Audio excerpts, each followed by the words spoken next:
मध्य प्रदेश में इसी साल विधानसभा चुनाव होने हैं। इसको लेकर गृह मंत्री अमित शाह राज्य के दौरे पर हैं। अमित शाह ने बुधवार शाम करीब 8:30 बजे चुनाव की तैयारियों और प्लानिंग को लेकर भोपाल में पार्टी पदाधिकारियों के साथ बैठक की। करीब 4 घंटे चली इस बैठक में शाह ने नेताओं से 2-2 के ग्रुप में मुलाकात की। एमपी में बीजेपी ने अपनी चुनावी तैयारियों को धार देने के लिए बुधवार शाम को कड़ी बैठक बुलाई, जिसमें केंद्रीय गृह मंत्री अमित शाह शामिल हुए। शाम करीब 8:30 बजे शुरू हुई बैठक देर रात 12:10 पर खत्म हुई। अमित शाह ने 11 जुलाई को हुई बैठक के दौरान बताए गए कामों की समीक्षा की। इस बार अमित शाह ने सब नेताओं के साथ एक साथ बैठक न करके 2-2 नेताओं का ग्रुप बनवाया और उनसे अलग अलग बैठक की। बैठक में बीजेपी चुनाव प्रबंधन समिति में शामिल किए जाने वाले नामों को लेकर चर्चा के साथ साथ पार्टी के आगामी कार्यक्रमों को लेकर भी बात हुई है। बैठक में चुनाव प्रबंधन वाली समितियों और उनमें शामिल होने नामों पर अमित शाह ने मोहर लगा दी है। अगले 2 दिनों में उनकी घोषणा हो जाएगी। इसके अलावा बैठक में बीजेपी की विजय संकल्प यात्रा निकालने पर भी चर्चा हुई है और बताया जा रहा है कि विजय संकल्प यात्रा अगस्त के आखिरी सप्ताह या सितंबर की शुरुआती हफ्ते में एक साथ कई जगहों से निकाली जाएगी।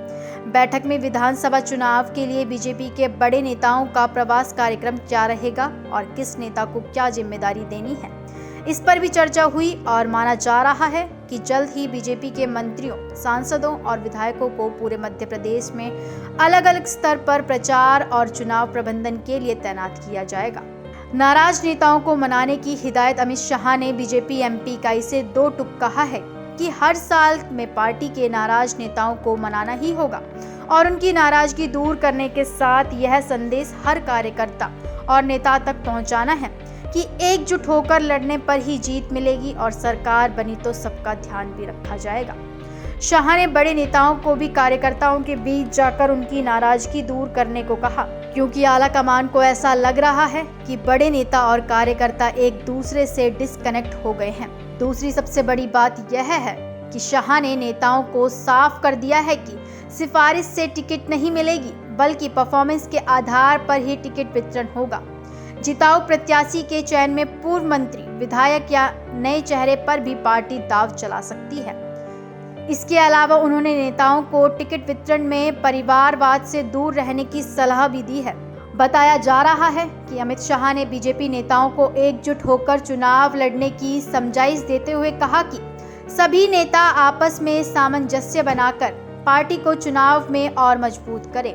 उन्होंने नेताओं को आगामी चुनाव में 51% वोट हासिल करने का लक्ष्य भी दिया है और कमजोर सीटों पर लगातार बड़े नेताओं के दौरे पर जोर देने को कहा है। सूत्रों के मुताबिक अमित शाह 30 जुलाई को एक बार फिर मध्य प्रदेश आ सकते हैं। हालांकि इस बार वह उज्जैन में बाबा महाकाल के दर्शन करने आएंगे। ऐसे ही देश और दुनिया की तमाम जानकारी के लिए आप देखते रहें सहारा समय का डिजिटल प्लेटफॉर्म।